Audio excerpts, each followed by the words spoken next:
First at 4, new deaths and the number of coronavirus infections is skyrocketing in Michigan as more people are tested. We have the very latest, and Paula Tutman will talk about schools. Yeah, the struggle and the juggle continues as educators try to find meaningful ways to educate children in a way that matters. I check in with the decision makers, Karen. All right, Paula, also, it is warmer outside, but rain and thunderstorms are moving in. What you can expect in the 4-zone forecast, all next. Live from downtown Detroit, home of WDIV and Click on Detroit, Local 4 News First at 4 starts now. Good afternoon. I'm Karen Drew. First at 4, the coronavirus has left 2 more local families grieving loved ones. Today, we have learned about 2 more deaths, bringing the total in Michigan to 3 lives lost. We're getting updates on infections from several sources. Oakland County now has 105. The city of Detroit has 75. Macomb County, 55. Overall, the state total has reached 336 confirmed coronavirus cases. Now we're going to talk about the numbers with Dr. McGeorge in a minute, but first let's get to Sean Lay. He is in Pontiac and he's been in touch with the hospitals where those 2 patients died today. Sean? Good afternoon, Karen. You're right. Sad news here in both hospital systems involved here, McLaren, Oakland, and the Henry Ford Health Systems. They are expressing their deepest condolences to these family members of the 2 patients, coronavirus patients who lost their lives today. One person being treated right here at McLaren, Oakland. Also, you mentioned a big spike in positive cases, test results coming in today here in Oakland County, a big spike. And when we hear about all these numbers, we're really talking about our people and family members being impacted by this virus.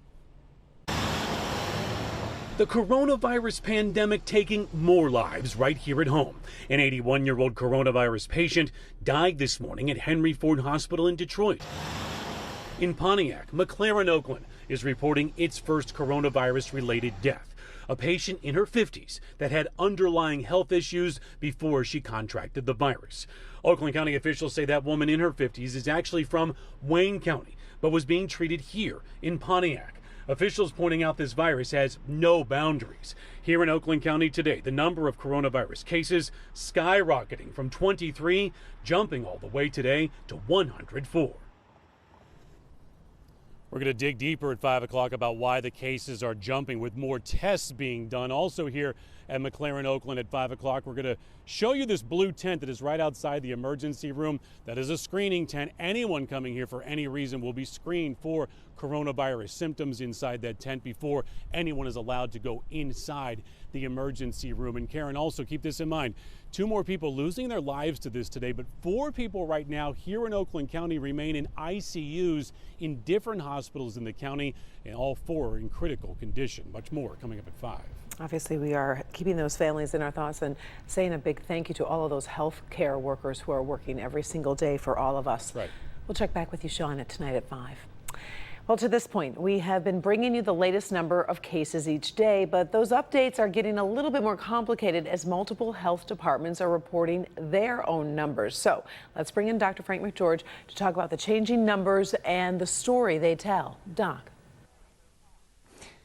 Well, you know, Karen, health officials are working really hard right now to keep track of all the cases since they're now coming from a number of different sources. State labs, hospital labs, and private labs. All these sources are feeding in positive results, and that's going to make the total numbers go up really quickly. But everyone really needs to keep in mind, these sharp increases only reflect the existing amount of illness in the community.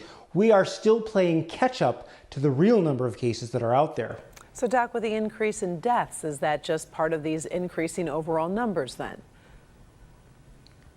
Well, yeah, partly. The increase in deaths, and I would unfortunately expect more, is also linked to the fact that we are prioritizing testing to the sickest hospitalized patients, and many of the earliest cases that presented to hospitals were also generally in worse shape. So while the numbers are important, I think the message about mitigating spread is frankly far more important than the tally, which we know at this point is going to go much higher. As always, we always appreciate your perspective. Thanks so much, Doc, and we'll talk to you again tonight at 5. We are also tracking new closures and offers from businesses trying to help people affected by the crisis. Ford is launching a program called Built to Lend a Hand, offering eligible new car customers up to 6 months of payment relief. Go to Ford.com to learn more. Art Van, already in the middle of closing down, has now suspended store sales operations. Contact Art Van for about in-store pickup and delivery information. Wayne County's Meals on Wheels program has suspended operations until March 24th to realign production. You can see more coronavirus-related information on the bottom of your screen during this newscast. Nino Savaggio locations across Metro Detroit opened 1 hour early today just for senior citizens. Older shoppers at the St. Clair Shores store were able to do their shopping before regular business hours. The designated time frame is for people 60 and older, along with others who are immune compromised. The senior shopping hour will happen daily from 7 a.m. to 8 a.m. Other retailers are making similar offers, so make sure to check with your favorites if you want to avoid those crowds. There's no question that closing our schools is having a major impact on families all across Metro Detroit. It's also been a full week since the state told students to stay home. So what is next? Where do things stand? Local 4's Paula Tutman has been talking to educators as well as the governor. Paula, what is the latest? Okay, Karen, it's very important for me to tell you that whatever I tell you today could be entirely different tomorrow. Things are moving just that quickly, and this is still very much, in every sense of the word, schoolwork in progress. This is what it looks like in the Russo household in Washington Township. 3 kids, technically the 5th day of no school, and schoolwork called enrichment that won't actually count towards grades. Hi Paula, Julia Russo just checking in.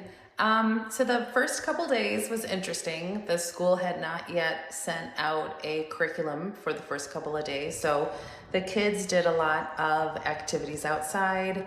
They did some reading and some math, kind of.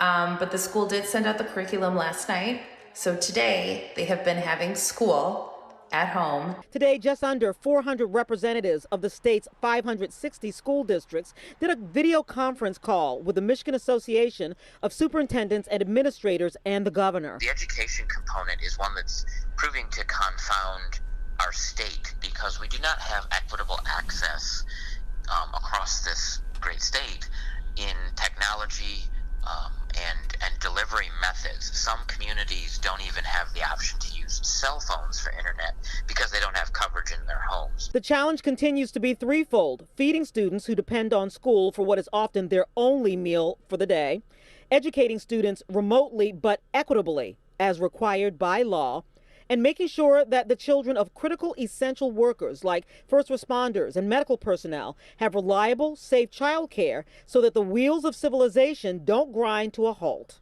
These are things that the Department of Education, the U.S. Department of Education, our association, and educators across the state are working to try and figure out right now. The answer as of today is there is no one answer, and school administrators continue to try to figure it out while asking districts to find ways to keep students mentally and academically engaged so their learning skills don't fall behind. My daughters one is a junior and one is a senior.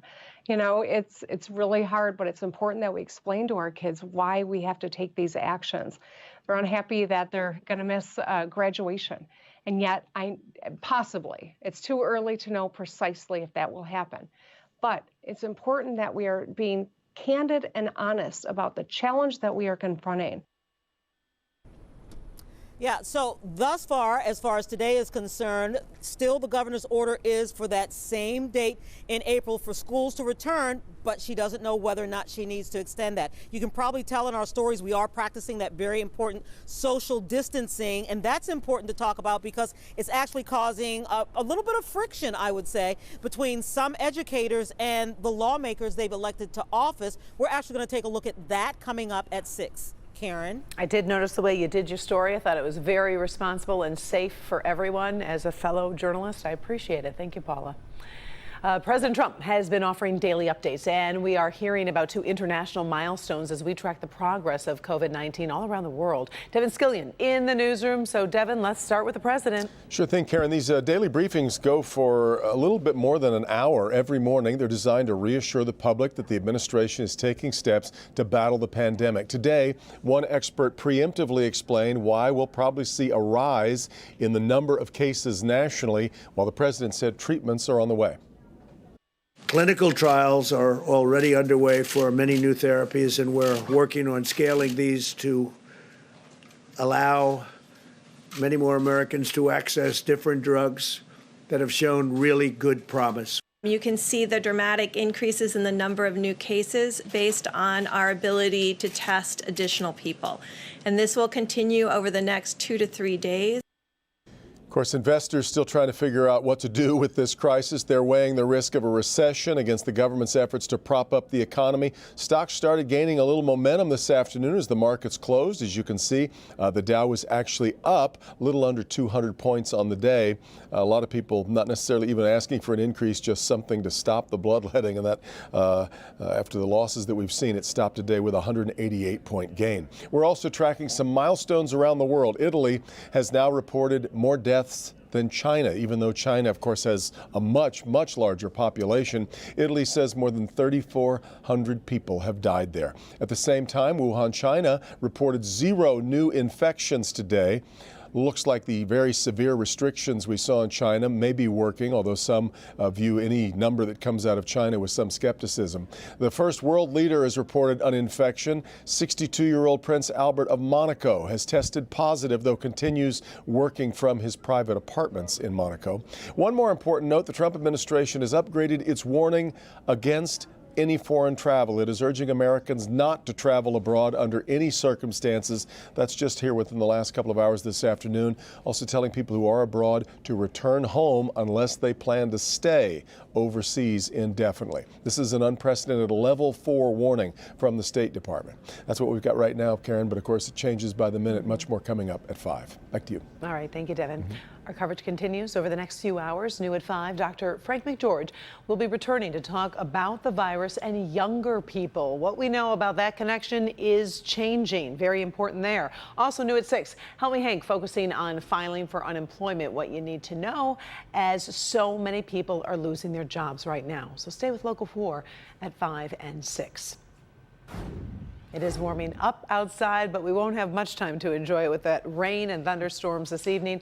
Andrew Humphrey is in for Ben this afternoon. Andrew, how will this affect the evening drive? I know rush hour totals are quite low. That's right. And Karen, it will be getting wetter as the hours tick by as we go over the next couple of hours. For now, it still remains dry out there, but for the few drivers who might be venturing about, there's a few light rain showers showing up here on 4 Live radar. You can see that here south of Ann Arbor, along 23, and parts of Monroe County, parts of Lenawee County as well. But where the rain is actually hitting the ground at a faster pace is down here in parts of Ohio and parts of Indiana. This is on the way for us as we go through the rest of the evening and through the dinner hour. Some of the first raindrops arrive here in Detroit between now and about 8 p.m. There's only a marginal risk of any strong to severe storms, so that's on the very low end, but don't rule out the possibility of a thunderstorm or two before the night is over. We'll talk more about this and your 7-day forecast, including the weekend coming up.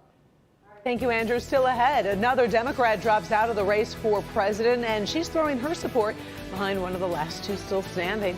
Also, another change in scenery for convicted rapist Harvey Weinstein. And if you are missing new episodes of Ellen, she's still trying to make fans smile. We'll show you and tell you where you can find her. Stick around for trending stories. At Inside Edition, we don't just report the news. We go where the news is happening. Inside Edition. Coming up next on Local 4. Get the very latest developments on what's happening with the coronavirus in our area. Team coverage continues tomorrow on Local 4 News Today.